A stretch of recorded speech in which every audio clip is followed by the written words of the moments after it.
We are back. This is Black Tower Radio. I'm your host, Jake Fox. You're listening on 1040 AM, 92.1 FM, WYSL in Rochester, New York.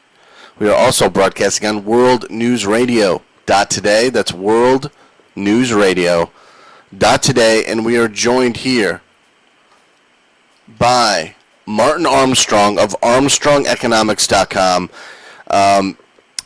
Armstrong Economics is a tremendous site. A lot of economic sites you go to are, they take a very small view of the economic picture. The domestic numbers or perhaps Western numbers, what's going on in the European Union and United States and Canada.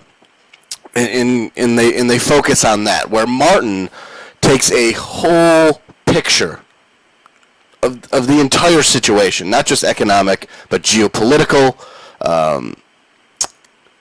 economic, war, whatever's going on in that situation. He correlates these things into a trend, and he puts out his information, and he's writing, it's just great information, great insight, it's a unique site that you don't find anywhere else. So, welcome, Martin. Well, thank you for inviting me. Okay, so, I want to start off with this article you wrote, Civil Unrest, Revolution, and the Phase Transition Curve. You basically describe the economic situation in the United States to boiling water, where, so if I wanted to take 500 milliliters of water to 18 degrees Celsius boiling point, you're going to need to, boil it slowly up to that point. It just doesn't automatically happen, and that's basically how we've ended up in this situation economically. The knob was turned up, I don't know, however many decades ago you want to say it was, and then, and now we're here, where the tinder for revolt, revolution, and protest is all there. So can you describe the series of events that sort of led us to the current situation that we're in now? Well, I think it's been, unfortunately, it's a product of the political type system that we have. They claim we have a democracy, but we do not. We really live in a republic. And the difference is, democracy, you would actually have the right to vote on every specific bill. In a republic, you hire someone who basically goes and represents you and everybody else in the town. So it's a completely different thing. And they're they can have the Clean Water Act and stuff, everything that's got nothing to do with clean water in it. So it becomes more of a, republics always degenerate into oligarchies. And that's what happened to Rome or any of them.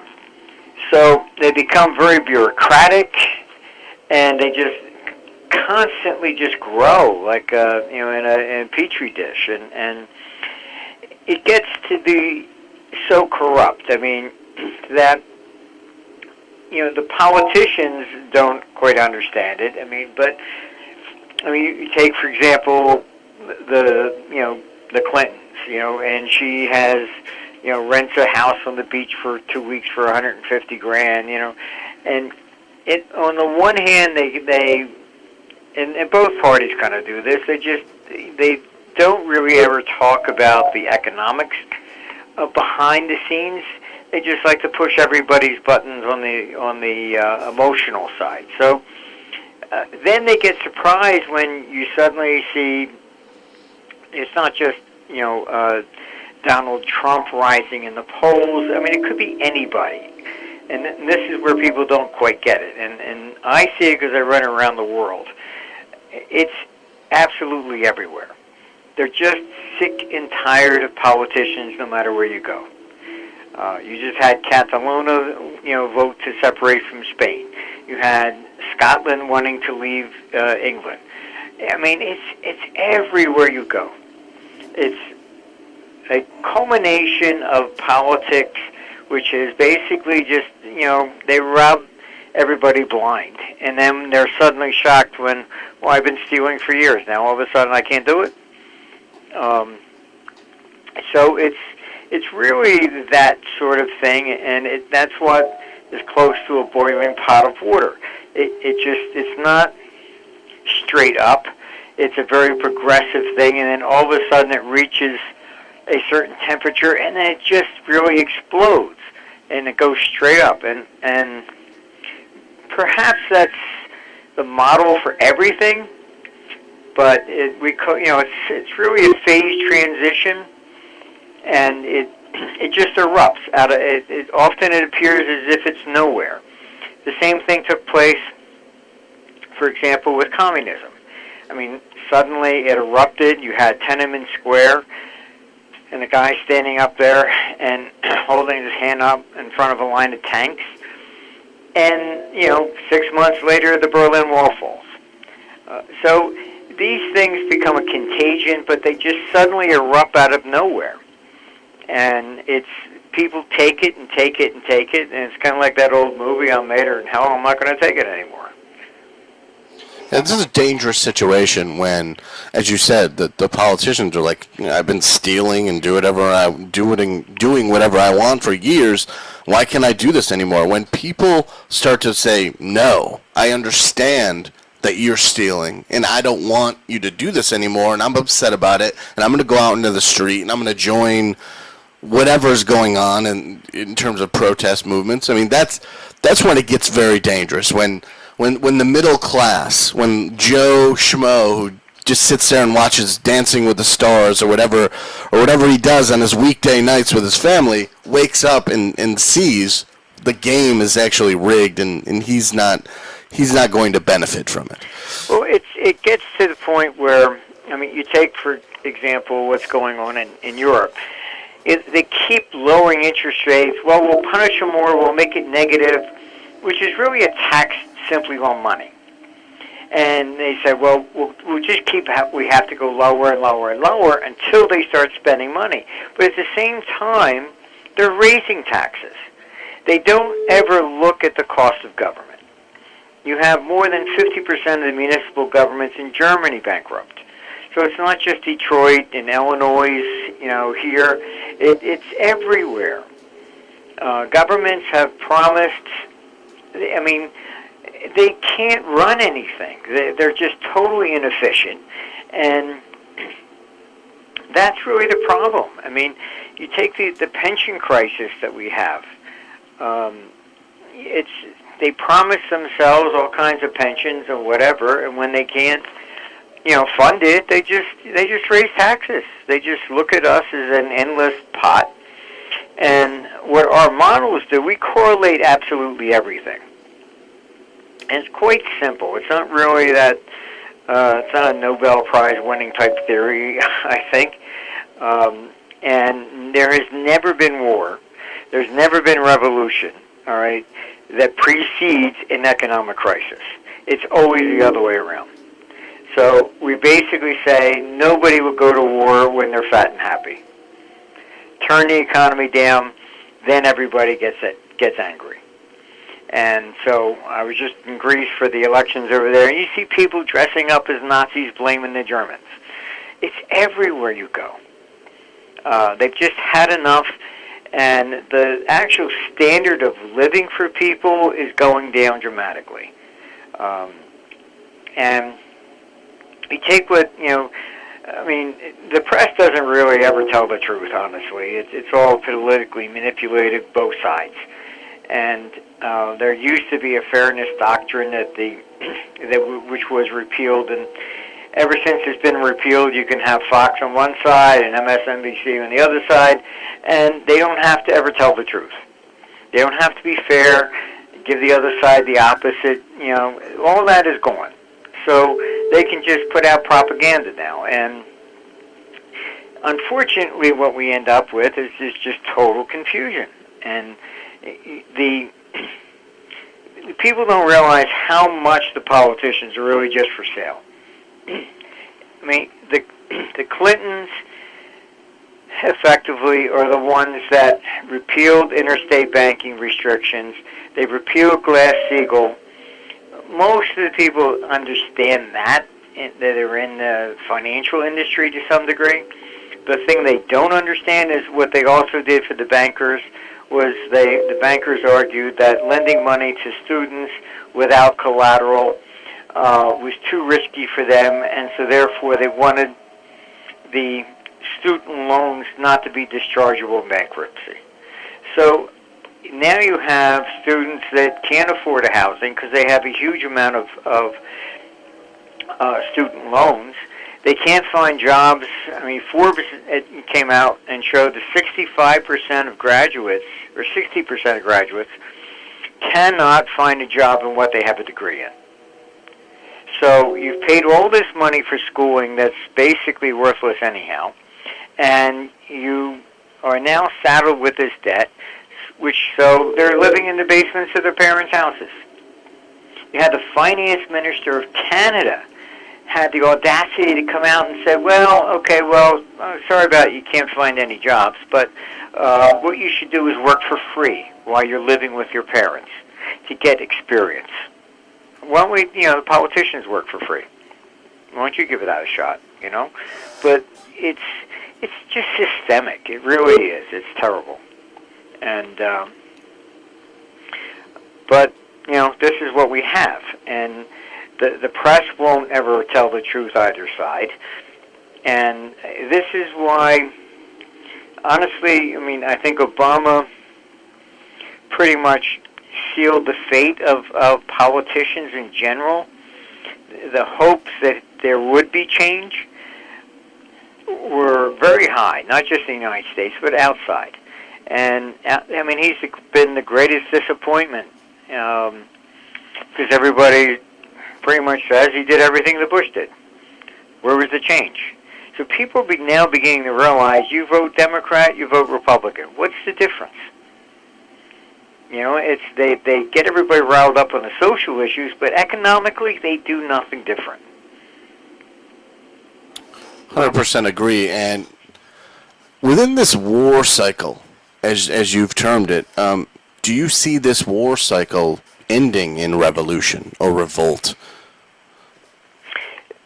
These things historically are roughly about 300-year cycles.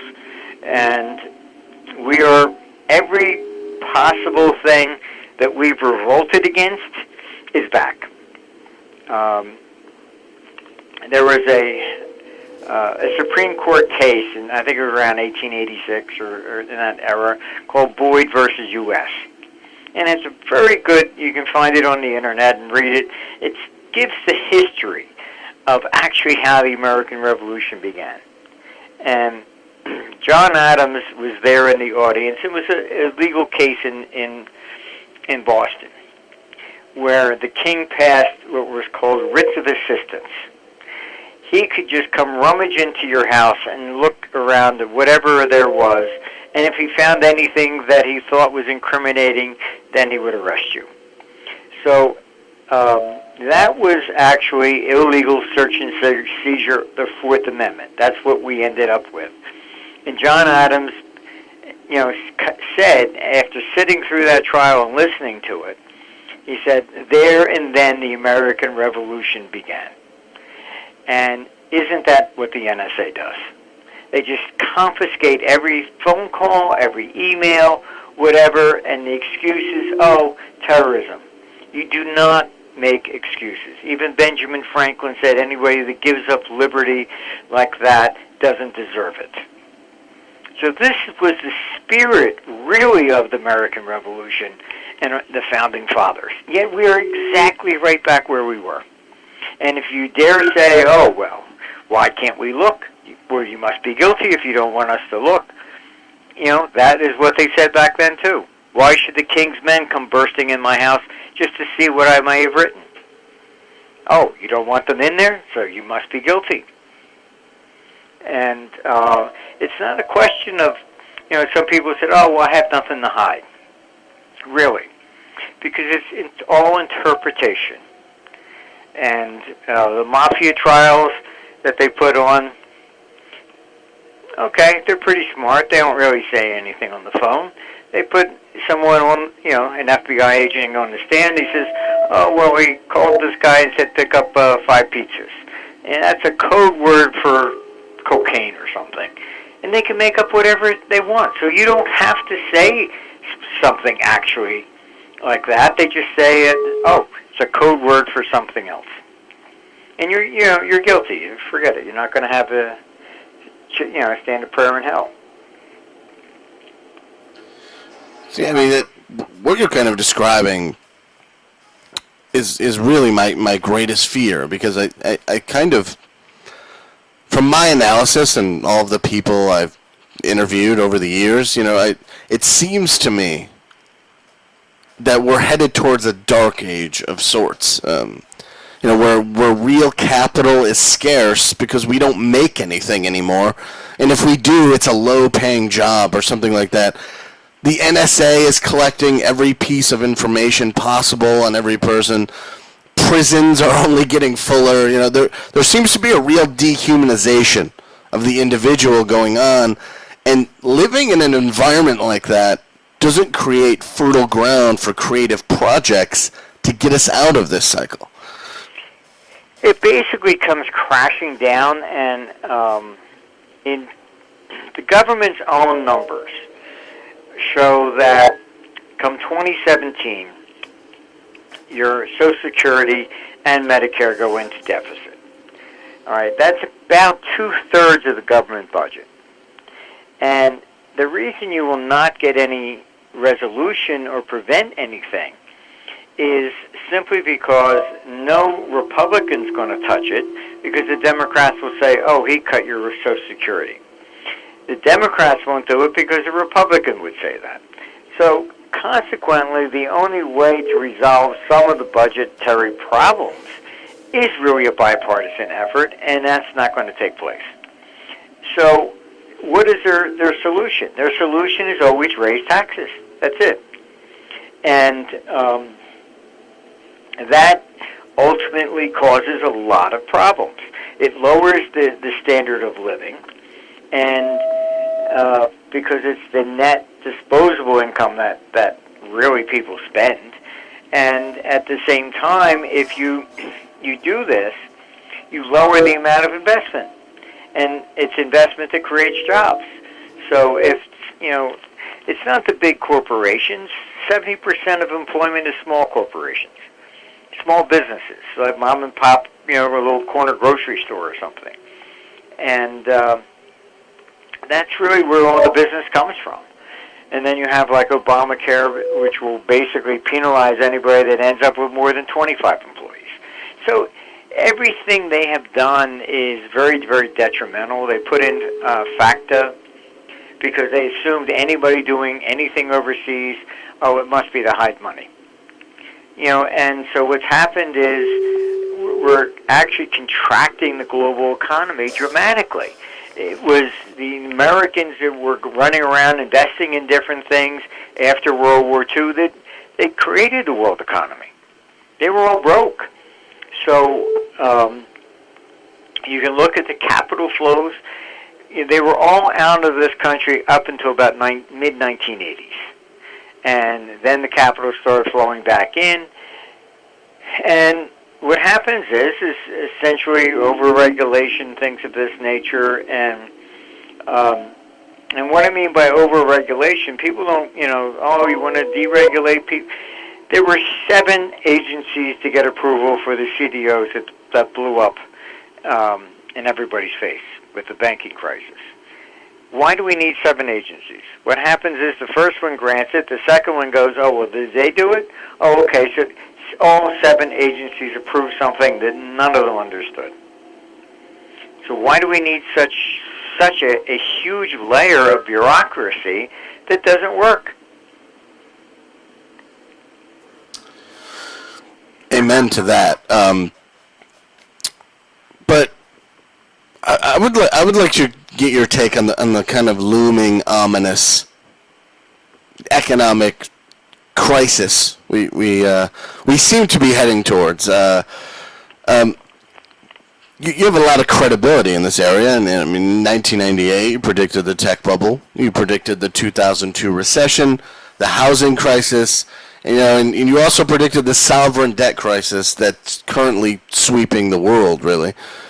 So what is the next domino to fall, and how will this economic downturn compare to the others in scope? It's pretty significant. Here in the United States, we're not that cognizant of it just yet. It's the economy has been okay. It hasn't been I would say, a tremendously robust recovery. But you step outside the United States, and it is a contraction globally that is throughout Europe, and as well as in China. I mean, the high in the stock market there remains 2007. It has not made new highs. And this is basically what's happening, is that you have the high-end real estate. People buying condos for hundreds of millions of dollars, and nobody's even in them in New York City. It's just people trying to get money out of the banks and parking it someplace, because in Europe the banking system is absolutely a disaster. And when they were forming the euro, they actually came to me, and we sat down with them and said, listen, you cannot possibly design it this way. If you do, it will fail. They understood that, all right? What we said was that you had to consolidate all the debts of the members that were joining in. And then that way you would have had a national debt you could have parked in, capital could have parked into the euro. That would then compete with the dollar. But what happened was they didn't feel as if they could get the votes of the people to do that. They would think it was a bailout for Greece or something like that. So they said they just had to get the currency through first, and then they would consider consolidating the debt. Well, problem is that crew leaves. Next 2 or 3 crews, they never heard of it. And so now what happens is, I've worked with politicians around the world, and it doesn't matter what culture you're talking about, race, creed, color, well, whatever. It's just, they're all the same. They will never, ever admit a mistake. So once they have adopted a policy, that's it. Forget it. They will grind everything into the ground because they will never say, oops, sorry, I was wrong. They say that, they feel they'll never get reelected again, so it's always somebody else's fault. And so every crisis we have, sure, there's an investigation. Did they ever investigate themselves? Never. All right? It's always somebody else's fault. And so the crisis we're in right now, it's a sovereign debt crisis where Greece is just an example, but you have effectively just about every country over there in Europe is bankrupt. The banking system is a total nightmare because our banks here have a reserve currency. What is the reserve currency? U.S. federal government bonds. All right.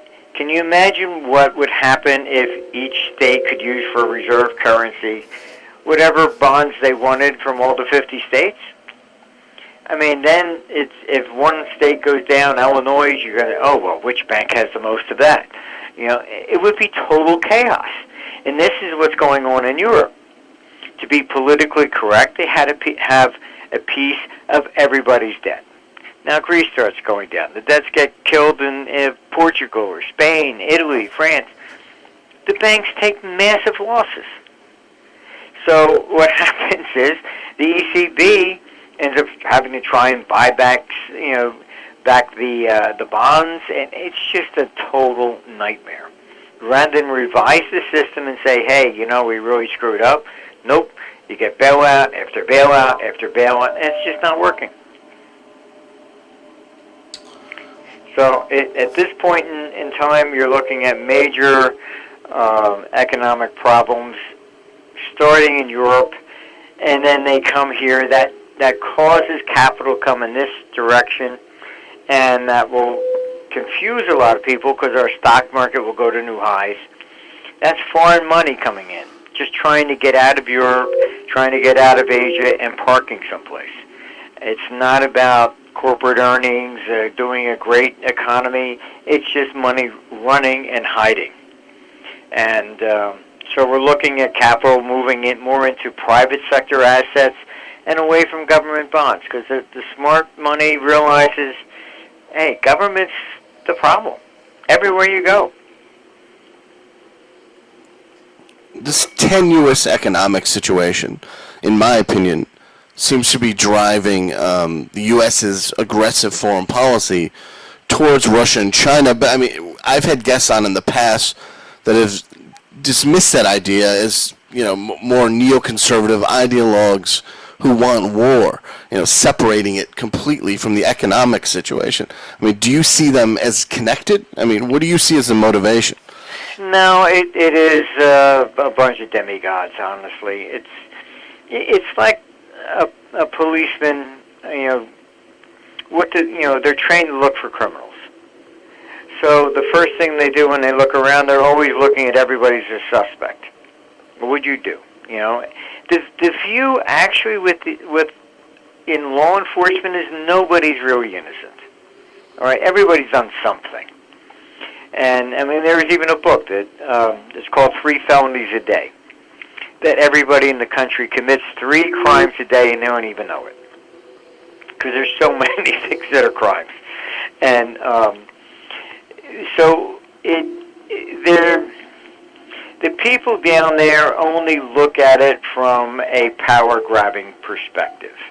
And I've spoken to them, and they said, "Oh, well, Russia's our enemy." And I asked them why, and they can't really respond. I said, "Okay, I understand. Before they were communists. All right. Well, they're not communists today. So why are they still our enemy?" And the response is, "Well, they're Russians." That nobody can articulate it. Why is China our enemy? They just respond and say, "Well, they're China." There is no coherent explanation that any of them, and I've been down to Washington numerous times, that anybody can give me. They say, well, they're going to go into Ukraine or something. Well, actually, if they understood their history, Kiev was the first capital for Russia. The original tribe, the Rus, is where Russia comes from, were there in Kiev. That was their original capital. All right, so half the country spoke Russian. You can look on our site. My proposal was from the beginning, you split the country according to language. Where they speak Russian, just give it to them, because they're going to take it anyhow. And you have people there that speak Russian that want to be Russians. They don't want to be Ukrainians. You have, in Spain, you have Catalonia. They speak a different language. They don't speak Spanish. They have always seen themselves as different. Why is it that we have this political process like the Middle East? I mean, after World War I, Britain just drew the lines and said, okay, fine, we'll make you a king. And they drew the lines between these tribes. They arbitrarily created governments, and effectively they were always enemies between each other. So this ISIS thing, they're Sunni, all right? What do they view? They hate the Shiites, which is Iran, all right, and Syria. So to them, I mean, this is very, very profound stuff. They don't even consider the other side a Muslim. If they kill them, it's like killing an animal. It's that much of a difference in their view religiously. So, we can't always just arbitrarily draw lines and say you will be this and you will be that. I mean, people do have a right to say what they want to be. So, when you start forcing your views on others, like ISIS is doing to other areas, then it gets to be serious. But I think we made a significant mess of the Middle East, and we published a chart. It was very curious, where if you drew the lines where most of the oil is, it belongs to the Shiites, not to the Sunni. So you have an economic argument as well. So it's just been very, very interesting. But I think there isn't a flicker of intelligence that I would say they do this for economic reasons. They do it at a tremendous cost to the country. And I don't know what benefit we get out of it. I can tell you that they are always this way. We published a report, called The Cycle of War. And what most people don't realize is that you take the Lusitania from World War I. We were sending arms to Britain, technically illegally, and we were putting them on passenger ships. All right, the Germans took an advertisement in the New York Times and said, please do not sail on the Lusitania. They are using it to move arms, and we will sink it. It's right in the New York Times. You can look it up. And they put the advertisement in to warn any passengers in advance. But the political process, they sunk the Lusitania and used that as the excuse. It's like the weapons of mass destruction. It's always the same thing. Vietnam, effectively LBJ. You can Google this stuff to see I'm not making it up. LBJ even said the Vietnamese never attacked us. He said for all he knew, quote unquote, they were shooting at whales that night. So if you look at each and every one of these incidents, we're always told something much different than the truth. And that's always been to exercise their power. Amen to that again. Before you go, I'd like to get your take on gold and silver. There are some pundits out there saying buy as much as you can due to the devaluing dollar. Some say gold is a bubble and will pop soon. What do you say? No, gold's not a bubble. And the dollar is by no means going to collapse. The dollar is going to go much higher. And the reason for that is you have to understand that this is the problem with some of these people. They only look at the United States. All right? You have no place to go with the euro. You can't park money in the pound. Canada is not big enough. China is not stable enough for big money to park there. The dollar is the only place real money internationally can park. And that's it. So the dollar keeps going up. Commodities keep getting pressed down. And when there's a financial crisis or geopolitical crisis, all right, the dollar has risen dramatically during World War I and World War II. Why? Because people want to get whatever money they have in Europe, bring it here. All right, the dollar went down when there was a Cuban Missile Crisis. But so wherever the geopolitical or economic event is, capital always tries to run away from it.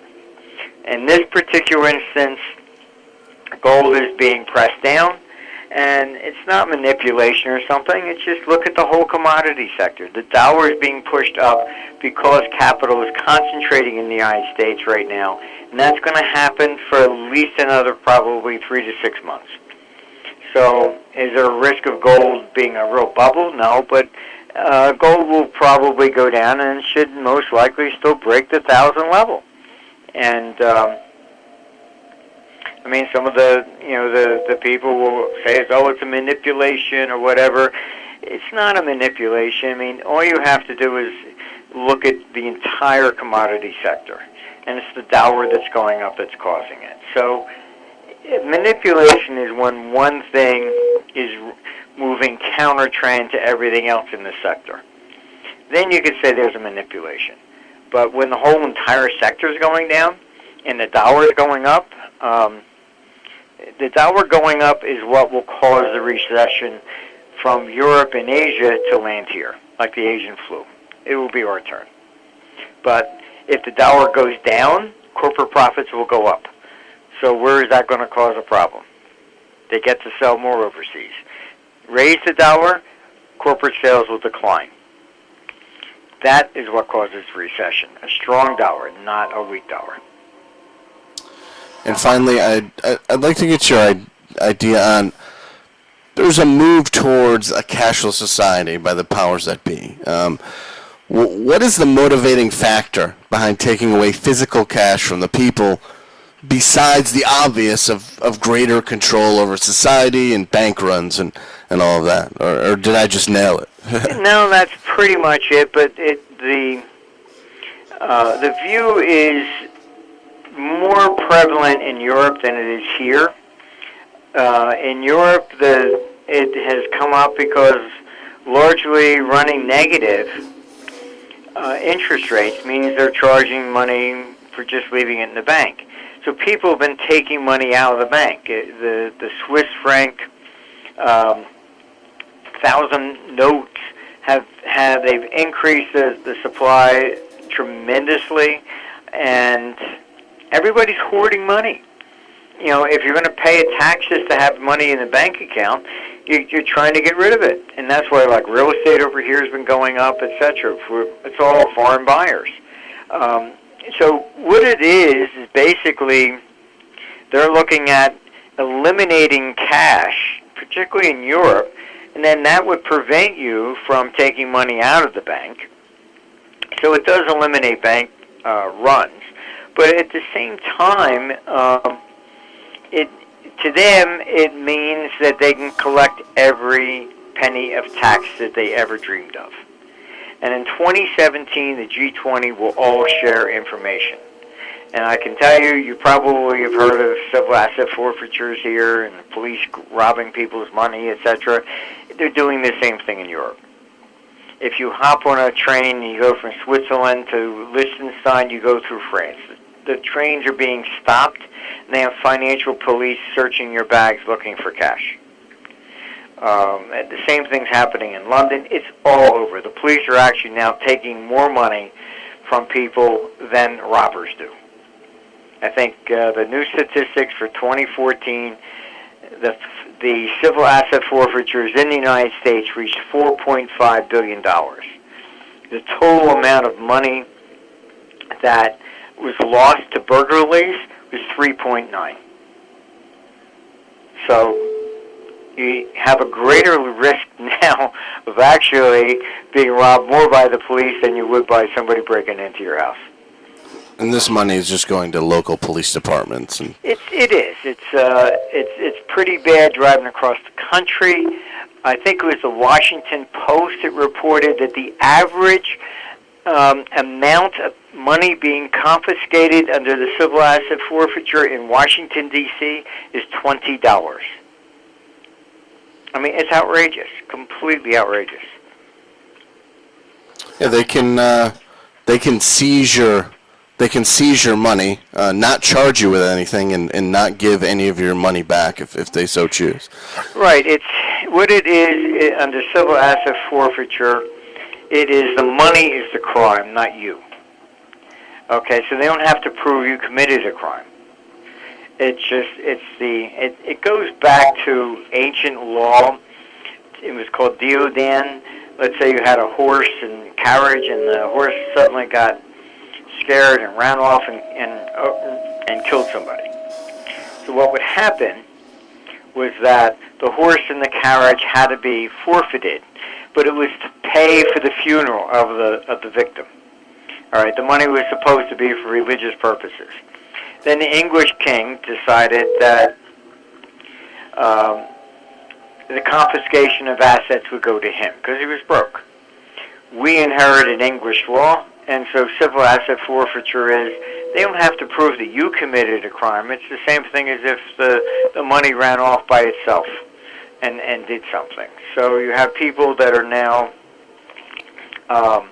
it's very dangerous because there have been houses that have been confiscated, etc., simply because they say, oh, well, somebody sold some drugs in your house, from your house. Then they confiscate your entire house because it was involved in a crime that they claim. And you know, a guess that your house could have done it. You know, it's just, they don't have to prove anything. So you don't have to commit the crime. Under civil asset forfeiture, the crime belongs to the object that they're actually taking. I mean, the legal fictions in this is just amazing. I mean, I also studied law, so you just shake your head when you go and you study these things. You just, you know, they go back a long way, and they have twisted just about everything. Martin Armstrong, ArmstrongEconomics.com. Go to ArmstrongEconomics.com. Check out this man's site. Very unique perspective. He puts it all together, the geopolitical, the war, the economics, you know, all of it, and creates a real comprehensive idea of what's going to happen, you know, relatively soon to far out in the future. It's a very, very unique website. I don't really think there's another one out there like it. But thank you for coming on the show today, Martin. I'd like to give you the floor for any project you're working on, any idea you want to share. Go for it. No, I mean, I think that you know, we pretty much do everything on the site. We try to give as much. It's free. You know, we're trying to provide a public service. Well, I think you are, and thank you again for coming on the show. We'd love to have you back on again in the future. No problem. Thank you, Martin. Thank you.